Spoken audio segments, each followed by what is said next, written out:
Assalamualaikum warahmatullahi wabarakatuh. Salam sehat, ceria, dan bahagia selalu.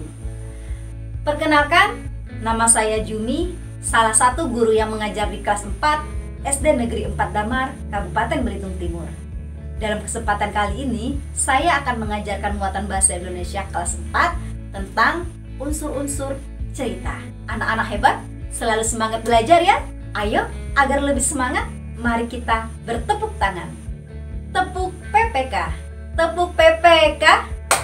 Religius, nasionalis, mandiri, gotong royong, integritas.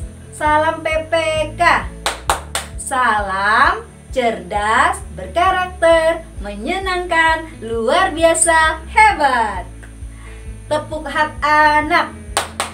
Hak hidup, perlindungan, partisipasi. Yes.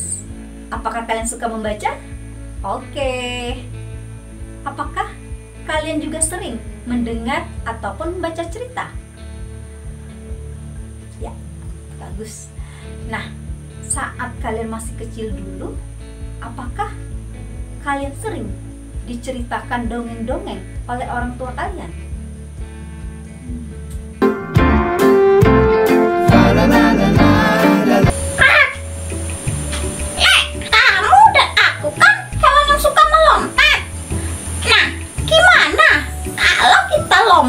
Melompati satu pohon ke pohon yang lainnya pada malam hari. Sudah menonton video tadi? Nah, kegiatan pembelajaran kita hari ini berkaitan dengan video tersebut. Nanti di akhir kegiatan, kalian akan menyelesaikan beberapa soal evaluasi yang berkaitan dengan video tentang cerita rakyat dari Belitung yang berjudul Belilean yang Baik Hati.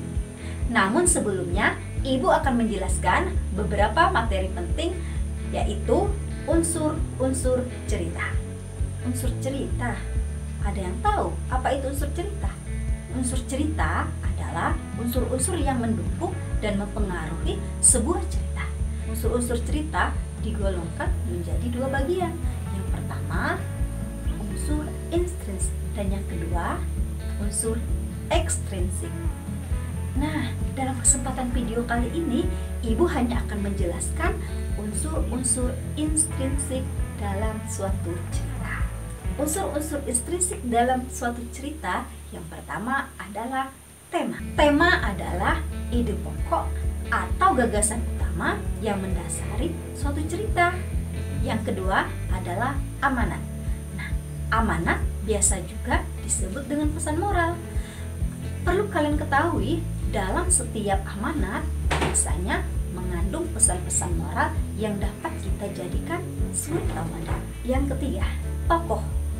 Tokoh biasa juga disebut penokohan ataupun perwatakan.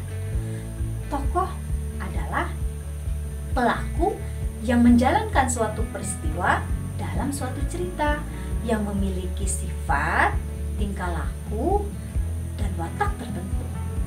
Misalnya, tokoh ini wataknya pemarah, sabar, sombong, dan sebagainya. Yang keempat adalah latar. Latar adalah semua keterangan yang mengenai waktu, tempat, ruang, dan suasana. Alur biasa juga disebut dengan plot. Nah, alur merupakan urutan-urutan suatu peristiwa yang berhubungan dengan sebab akibat. Terakhir, sudut pandang adalah cara pandang penulis untuk menuliskan suatu kisah menjadi sebuah cerita. Itulah beberapa unsur cerita intrinsik yang telah Ibu jelaskan. Semoga dapat dipahami dengan mudah oleh anak-anak. Nah, dapat kita simpulkan yaitu unsur-unsur cerita.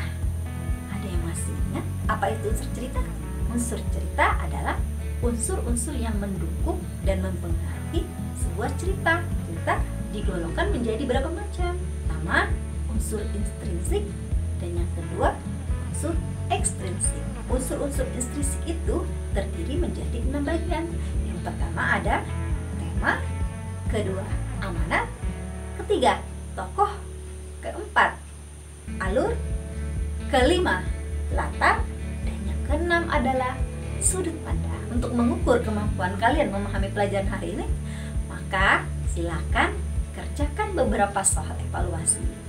Kalian juga bisa mengunduh LKPD-nya pada link yang ada di deskripsi. Oke?